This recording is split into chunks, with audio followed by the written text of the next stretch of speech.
The major story of the 2011 round of Texas is the performance of the tires.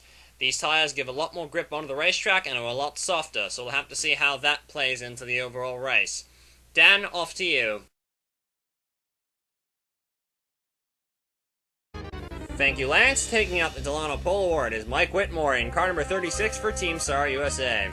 On the outside of the front row is Britt Avery Holtzman, American Tony Durbin from Texas, and on the outside of row 2 is Franz Redlich in the number 94 car. And you see SAR and Gessler dominating the front rows. Whitmore has got a hold coming into turn 1. Holtzman doesn't get that great of a start. But here is Tony Durbin's on board. Watch the outside. Holtzman makes a move for the lead. There is Franz Redlich coming off the outside of turns 3 and 4. And the 94 car, crossover move. Redlich having a go at his teammate for the second position. Redlich, a very motivated Franz Redlich having a go, but Holtzman holds the outside, and Avery Holtzman with a lot more oval experience than Franz Redlich. Of course, both of these two are ex-GRL drivers and ex-German supercar drivers, so they have certainly raced each other quite a bit in many different categories. Two of the Independence Trophy entries for this race, Shane Lake taking over the number 0 car that we've associated with Julian Alexander. Of course, Alexander stepped out of that car to do V8 Champ Car commentary duties, and Bob Steffens in this white and blue number 07 car. That is the debut for the Tenere Thunder in the TM Master Cup Series. And a little further up the grid is car number 8, driven by Jose Luis Martinez, the Mexican driver. Evans Motorsports was supposed to enter this race, we believe. However, while the team launched in preseason, they are not on the entry list for any TM Lights race this year. So I can only expect that they won't be running anywhere. Martinez, though, having a great showing in front of his home crowd. The closest he'll get to a home race anyway. Passing on the inside, as you're going to see, is still quite difficult. We had a lot of problems this last season. You see Whitmore keeps the momentum going around the outside, holds off Holtzman. Holtzman loses so much momentum, his teammate gets a run on him in the 94 car. However, you're going to see Holtzman holds the outside line. Looks like Redlich's got him here, but Holtzman's still going to have enough to make a charge at Redlich and take the spot back. Leon Kennison is having a strong run to the start of this race. Of course, this is the new Lennard R37, and the major story with them is that they may actually be leaving the Master Cup Series despite making a new car for this season. They'll be departing, we believe, for the ASCC. That is, if you believe the rumors. Lennard already has a brand in the ASCC. That would be Selleck. The other brand in the ASCC is Tremwell, and here is Chris Johans leading the Tremwell Brigade in 16th place. Now, Tremwell's presence in the ASCC has been, well, they dominated last season. Tremwell won all 4 ASCC races last season. Here is Mike Whitmore leading the pack. You see there's a pretty big gap between the top 3 cars, and Arto Kekkonen in 4th. First caution flew on lap 15.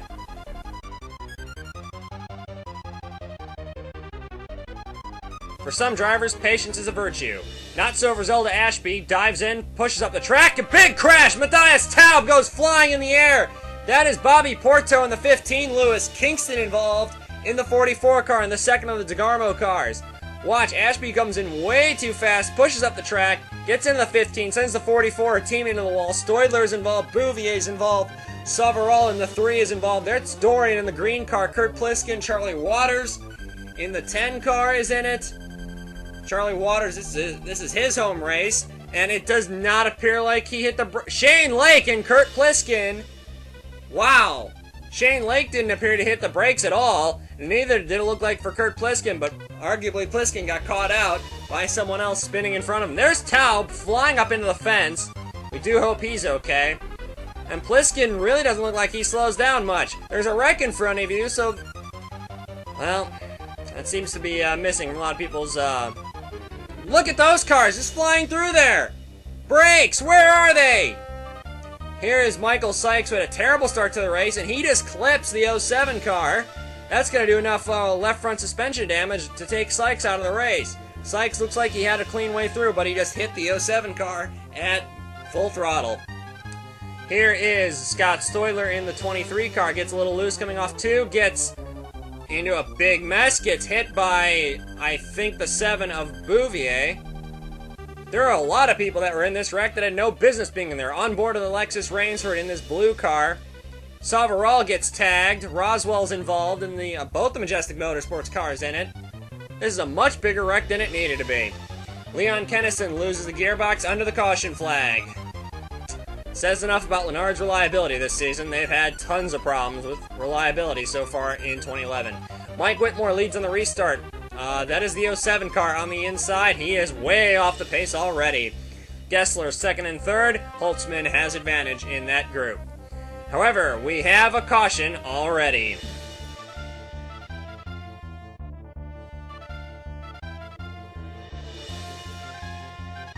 Alan Hodges is normally the embodiment of patience. Not so on this restart. He gets jammed up behind some of the slower cars, the Katzevs, Carringtons, and Tutinos, makes a dive bomb move into turn 1, almost wipes out Alexis Rains from the one car, takes Tony Durbin into the outside wall. I'll let that move speak for itself. That was ludicrous. By his own admission, after he climbed out of the car, Alan Hodges said that he didn't think that move was very professional, and he apologized to Tony Durbin and his crew, and I think he has every right to be. Bow down and buy those guys a drink, Alan, because that was foolish. This had instant karma because Alan Hodges was the only car eliminated from this incident. Graphics says enough. I completely agree with that sentiment. Tony Durbin in the 33 car didn't express too much frustration over the radio, a much calmer Durbin than we've seen in years past. Looks like he's making good on his promise to be a better man on the track. This is in the pit lane. Arto Kekkonen gets released right into the path of Ethan Everett, goes right through his pit stall and into the path of Redlick and Scott Bates. Now, I don't know whose job it is to release the 14 car from the pit lane, but that's ridiculous. You can't just release a car like that into the path of another car in the pit lane. The pit crew's jobs are dangerous enough as it is. Bob Steffens in the 07 car has a suspension failure, and the Tenere Thunder unfortunately exits the race very early in the going. This car is a new car to the series. We expect more from the Tenere Thunder. They've been doing very well in Arla, but it appears that their Master Cup program has not gotten off to the right foot just yet. Here is the restart, and Avery Holtzman again has a look on Mike Whitmore. You see, these two cars got a great start, whereas Redlick appeared to jam up the rest of the field. Looks like Redlick didn't get a very good start. Hamilton into the pits in the 46 car. So, there is the 95 car having a go for the lead, but it looks like Mike Whitmore doesn't have it coming to the line, but we've seen it before. Outside, turn 1, advantage. Here comes the 36 car, like he's on rails, right around the 95 car. So, Whitmore to P1. Here's Hamilton into the pits, as I said earlier, from 6th. Scott Bates pit again from 4th, probably from the damage caused by whichever idiot released Arto Kekkonen out into the pit lane. And Chris Johans in the 64 hits the pit lane as well.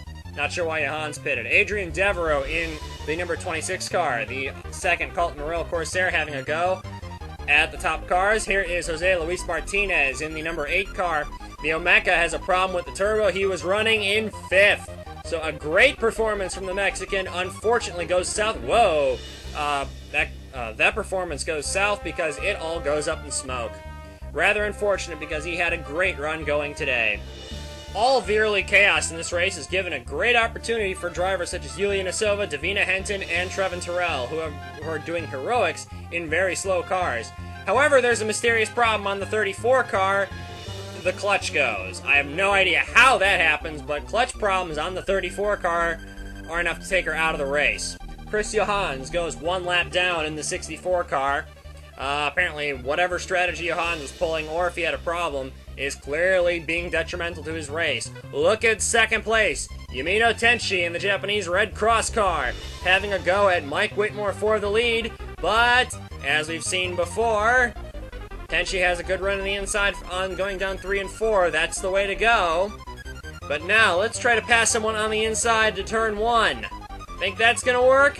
No. Same thing that's been happening throughout most of the race, actually. Redlick has a go on Tenshi, and coming in 3 and 4, that's apparently going to work. And here we go. Redlick goes right on by Tenshi, but Tenshi will take the spot back. Roderick in 6th will pit on lap 40 for the first pit stop cycle. Whoa, hang on to it! We've had a couple cars dive onto the pit lane before and have slid out wide like that. During the pit stop cycle, Mike Whitmore had an absolute disaster of a pit stop, which dropped him all the way down to about 26th place. Adrian Devereaux is in the lead of the race after that pit stop cycle with Yumino Tenshi in 2nd, followed by the 2 Gessler cars. Delgado in the second Nemoto. Woody Watts has climbed up to 6th. A fantastic stop by the Bolden Speed Stable. Amazing pit work by those guys. You see further down Alexis Rainsford in the car number 1, also making great use of fuel economy. The two Carrington cars, 14th and 15th, and the two Tinos, 18th and 19th. Davina Henton's heroics. This is something that needs to be talked about because this is a 2009 CM Nova. This car is a prehistoric fossil compared to most of the other cars in the field, but Henton is doing wonders with this car. However, we don't expect too many more developments on this car for the rest of the season, so if this team is going to score a lot of points and attract some more money in order to get more developments to this car, they've got to do it right now. They're doing a great job of doing so. This team we didn't even think was going to make it to the start of the season. Well done by Davina Henton and Trevin Terrell. Of course, Terrell is the only African-American driver in the field right now. Henton going around Robert Dorian in the 47 car for position, and that is Luciano Salvarol in car number 3. Mika Turvo in car number 42, despite his limited oval experience, doing a great job so far. He's doing a respectable job, just keeping the car out of harm's way and being a gracious backmarker. Gives Adrian Devereaux plenty of room, and Devereaux puts the 42 car 1 lap down. Here is Avery Holtzman getting using the back marker of Mika Turvo to have a run at Tenchi, which he does, and clears the 42 car before Tenchi is able to. So an opportunistic move using the back of Turvo to get around the car number 831. So Avery Holtzman showing some skill at using back markers to his advantage. Tom Delgado, the Las Vegas winner, running in 5th. That wasn't a fluke result after all. At least that's what most people were expecting, that Tom Delgado's Vegas win was a complete fluke. He has proved them all completely wrong in the span of 1 week, which he appears to have quite a knack for. Tom Delgado is clearly showing that he is one of the best drivers right now. Leonid Roderick is again one of the first cars to pit for the lap 70 pit stop cycle. Devereaux and the Gesslers pit along with the Nemotos. Alexis Rainsford in car number 1, making a great use of fuel economy along with Gasper de Souza in the 40. Alexis Rainsford having a very quiet run in this 1 car. So is Woody Watts in car number 6. Woody Watts, never really known him to be much of a good driver as far as fuel economy is concerned, but considering the heroics he did with Katsev last season, he is beating Luciano Salvarol in the Bolden, which nobody really expected. In the closing stages of the race, Yamino Tenchi is in the lead, Adrian Devereaux is in 2nd. The two Gesslers, 3rd and 4th. Delgado in 5th, backing up his Las Vegas form. Roderick and Watts having a fantastic battle. Alexis Rainsford in car number 1, Gasper de Souza. And then Zach Duff in the 2, going down the list a bit further. But Yamino Tenchi having a fantastic run for the Japanese Red Cross Nemoto. This car is flying right now. She just set fastest lap of the race. Chris Johans' day finally goes from bad to worse and from worse to terrible because the 64 car blows up. No caution comes out.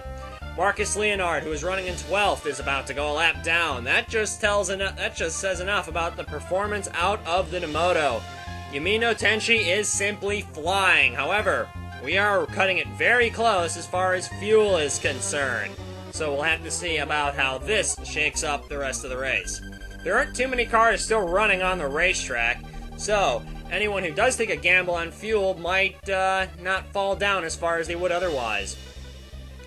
Quiet run for Zach Duff in car number 2. Volpe was terrible here last season, and when I mean terrible, I mean the only cars that qualified behind them were Corsa and Katsev on speed alone, and their race didn't go much better either. He's having a very strong run, and it looks like if Volpe can get their Speedway program together, they could be in contention for some wins later in the season. Seeing as that their driving lineup is Alexis Rainsford and Zach Duff, 2 proven winners, I would say that might come sooner rather than later. The Carrington cars of Davina Henton in car 29 and Trevin Terrell in car 20 are having fantastic runs, seeing as what their budget is like, as I've already elaborated on already. But I can't say enough about how well they're doing in year-old cars. Oh, Woody Watts is out of fuel in car number 6! Watts is out of fuel with 5 laps to go! So Woody Watts has to pit for fuel. Trevin Terrell is out as well in the 20 car! The Tutino of Donzello, and that is Polyakov in the 24. Duff is out from 10th place. So mayhem in the final few laps. Oh no, Henton's out as well. So it looks like most of the back markers have been using up more fuel than we thought. D'Souza out of fuel in car number 40. But Yumino Tenchi holds on. And Yumino Tenchi wins the 2011 Round of Texas in a weird fuel race at the end. Here's the top 20. Tenchi, Devereux Holtzman, the podium. Going down the list, Rainsford made it on fuel. The first car that had to pit for fuel, Gasper D'Souza in 11th. Looking down a bit further, you notice that both of the Carrington cars made it into the points. Henson and Terrell, before they had to pit, they were running 14th and 16th. Still a great day for them. Tony Durbin, despite an incident earlier in the race, snags a point because Durbin made it on fuel.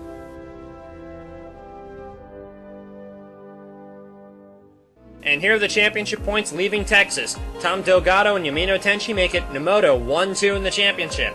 However, the most points you can gain or lose in a race, 70. Meaning that 18th place Ethan Everett or Palmer Styles, who he's tied with, could leave Carbondale as the points leader. We didn't have that kind of mobility with last year's point system.